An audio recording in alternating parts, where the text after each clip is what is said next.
Imagine करो कि आप एक बहुत बड़ी पार्टी में गए हो जिसमें बहुत सारे अलग अलग क्लास के लोग आए हैं। सब लोग एक दूसरे से बातें कर रहे हैं, अच्छा वक्त गुजार रहे हैं और पार्टी के एटमॉस्फेयर को एंजॉय कर रहे हैं। आप भी ये एटमॉस्फेयर को एंजॉय करना चाहते हो, नए लोगों से घुलना मिलना चाहते हो। आपको जो रेड कलर के ड्रेस में लड़की पसंद आई है उसे आप अप्रोच करना चाहते हो, लेकिन आपकी ये शाइनेस आपका सारा मूड और गेम खराब कर देती है, क्योंकि आपको लोगों से बात करने में शर्म आती है।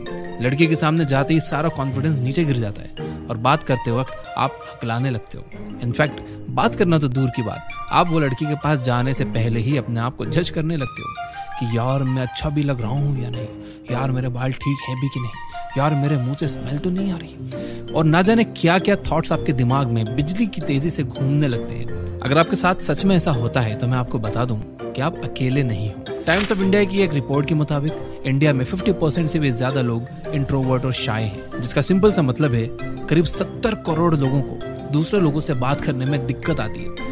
लेकिन सच कहूं तो ये कोई बड़ी समस्या नहीं है, क्योंकि how to talk to anyone book के ऑथर लील लॉन्डिस ने अपनी बुक में कुछ सिंपल टिप्स और ट्रिक्स सिखाई है, जो अगर आप ध्यान से सुन के अपनी लाइफ में इंप्लीमेंट करने की कोशिश करते हो तो मैं आपको गारंटी देता हूं कि आप अपने कंफर्ट जोन से बाहर आके लोगों से बड़ी आसानी से बात कर पाओगे। अब आपके दिमाग में आ रहा होगा कि सर लोगों से बात करना या उन्हें अप्रोच करना इतना जरूरी क्यों है? ये जरूरी इसलिए है क्योंकि जो दिखता है वही बिकता है।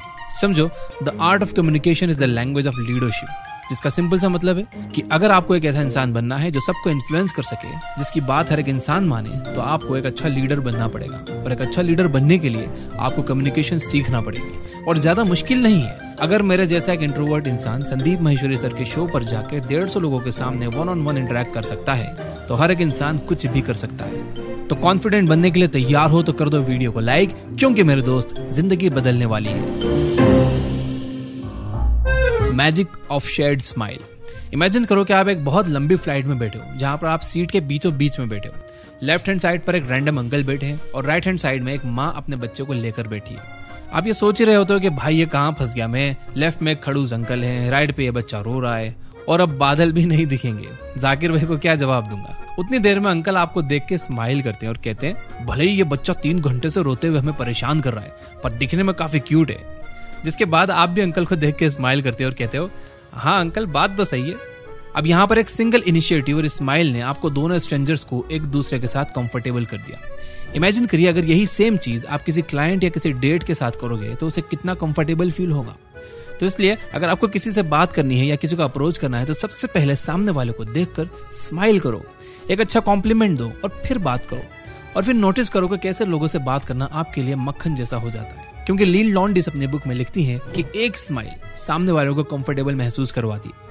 तो अगर आप एक अनकंफर्टेबल सिचुएशन में भी फंस जाते हो तो एक स्माइल दो और सिचुएशन को कंफर्टेबल कर दो। आसान है दोस्तों, बस राइट टाइम पर एक्ट करने की जरूरत है और फेक स्माइल बिल्कुल मत करना, ड्यूशेन स्माइल करना है। ड्यूशेन स्माइल का मैं फोटो दे रहा हूँ, देख लो। The art of mirroring. I am sure आप सभी के साथ कभी ना कभी ये हुआ होगा कि जब आप एक कैफे में जाते हो तो वहां पे आपको एक इंस्टेंट कनेक्शन फील होता है। नहीं, मैं वाईफाई कनेक्शन की बात नहीं कर रहा हूँ, रियल लाइफ कनेक्शन की बात कर रहा हूँ। जैसे आपने किसी को देख लिया और आपको तुरंत अंदर से लगता है कि यार ये बंदी कुछ अलग लग रही है, पता नहीं इसमें क्या है, पर मैं इसकी तरफ खींचा जा रहा हूँ, मानो कुछ अजीब सी कश्मकश है इसमें। अब आप एक स्माइल लेके उस बंदी को अप्रोच तो कर लेते हो और उसके टेबल पर भी बैठ जाते हो, पर फिर आपको समझ ही नहीं आता कि आगे मैं ऐसा क्या करूं कि वो बंदी थोड़ी और कंफर्टेबल होकर खुल जाए और थोड़ी पर्सनल बातें करें, जिसका जवाब ज्यादा कॉम्प्लेक्स नहीं है। आपको ज्यादा कुछ नहीं, सिर्फ मिररिंग करनी है।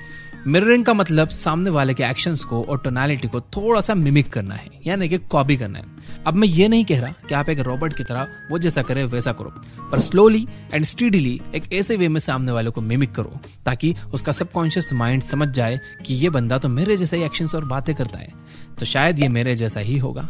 और बस जैसे ही सामने वाले ने ऐसा सोचना शुरू कर दिया, मान लो बात बन गई। क्योंकि आप ही बताओ ना, लोग बॉन्ड कौन सी चीजों पे करते हैं? जिन चीजों में कॉमनैलिटी होती है। फॉर एग्जाम्पल, आपने लड़की से पूछ लिया कि आपका फेवरेट शो कौन सा है, जिसके बाद लड़की फ्रेंड्स कहती है, जिसके तुरंत बाद आप जॉय का डायलॉग यूज करते हो, हाउ यू डूइंग, और वो अपने सीट से उछल पड़ती है और कहती है कि ओह तुम्हें भी फ्रेंड्स पसंद है, तुम्हें भी जॉय पसंद है, जिसके रिस्पॉन्स में आप कहते हो कि जॉय किसे नहीं पसंद है, और वो लड़की आपको हल्का हल्का पसंद करने लगती है। क्यों?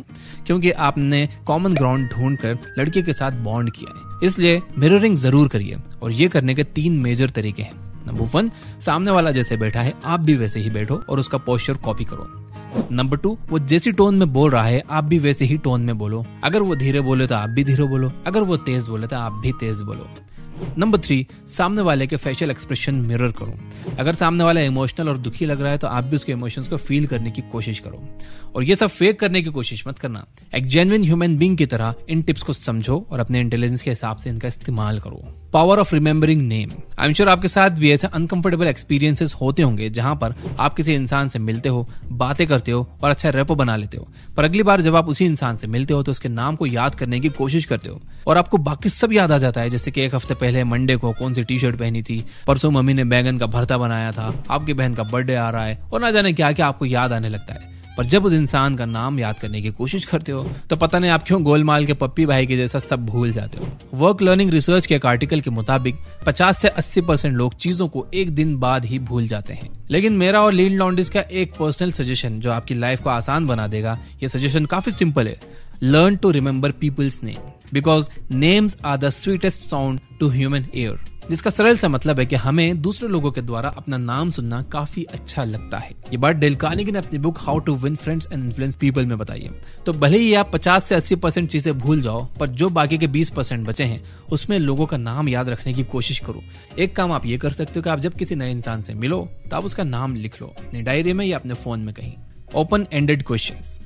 अगर आपके जिम में एक बंदा आता है जिसने 3-4 महीनों में काफी अच्छी बॉडी बना ली है और आपको उससे जाकर बात करनी है, लेकिन आप उसे अप्रोच या बात करने में नर्वस फील करते हो, या आपको लगता है कि अगर मुझे बीच में समझ नहीं आया कि क्या बात करनी है तो चीजें और ऑकवर्ड हो जाएंगी, तो डरिए मत। लीन लॉन्डिस कहती हैं कि you should not be the one who drives the conversation, allow the other person to speak more। जिसका मतलब है कि अगर आप किसी को अप्रोच करते हो तो आपको कम ही बोलना है और सामने वाले को ज्यादा बोलने देना है, जिससे आप दोनों में एक अच्छा रेपो बन जाए और सामने वाले को आप अच्छे लगने लगो। क्योंकि एक सच बताऊं, हम इंसान हैं और इंसानों को बात करना और एक्सप्रेस करना बहुत अच्छा लगता है।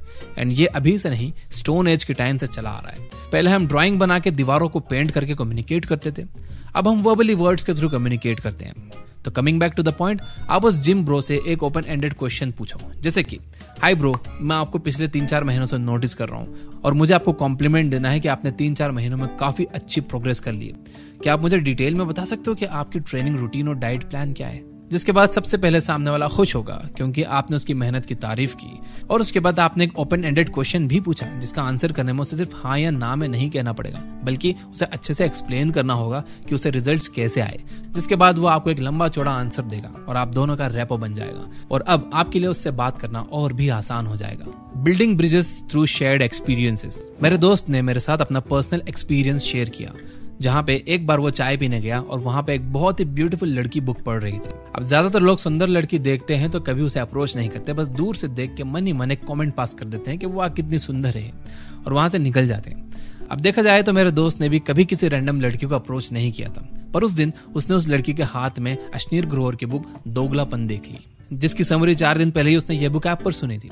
वो बुक देख के मेरा दोस्त से रहा नहीं गया और उसने जाके उस सुंदर सी लड़की से बुक के बारे में बात करना शुरू कर दी और लड़की भी काफी इंटरेस्ट के साथ मेरे दोस्त के साथ बात करने लगी। जिसके बाद दोनों ने आधे घंटे तक उस चाय शॉप पर बात की और दोनों में एक अच्छा कनेक्शन बन गया। जिसके बाद वो अक्सर सेम टाइम पर चाय पीने आते और बुक्स के बारे में बात करने लगते। अब आगे उन दोनों का क्या हुआ मुझे तो वो पता नहीं है, लेकिन यहाँ पे ध्यान देने वाली बात यह है कि मेरे दोस्त ने कोई सीक्रेट टैक्टिक या कोई स्ट्रेटेजी यूज करके उस लड़की को अप्रोच नहीं किया था, बल्कि उसके मन में आया कि बुक की बात करनी चाहिए तो उसने जाके कर दी। आप इनोसेंस देख रहे हो उसका। उसने बिल्कुल सोचा नहीं था कि वो लड़की को इम्प्रेस करेगा, बस उसके पास बुक रिलेटेड एक्सपीरियंस था तो उसने बड़े इनोसेंस के साथ जाके उस लड़की से बात कर ली। तो अगर आपको लगता है कि आपका कोई एक्सपीरियंस है जिसे शेयर करके सामने वाले का फायदा होगा तो go ahead and share that experience and I promise you कि आपको कन्वर्सेशन के बीच में कभी भी ऑकवर्ड फील नहीं लगेगा, क्योंकि कम्युनिकेशन कोई चालाकी वाला गेम प्ले नहीं है। जो मैटर करता है वो है आपकी नीयत और आपका इनोसेंस। यहाँ तक अगर वीडियो देख रहे हो तो कमेंट में लिख दो यहाँ तक, ताकि मुझे पता चल जाए कि किस किसने यहाँ तक देखी है। और वीडियो को लाइक किए बिना मत जाना। Finally, you guys are amazing. Keep reading, keep learning, keep growing. Thank you for watching.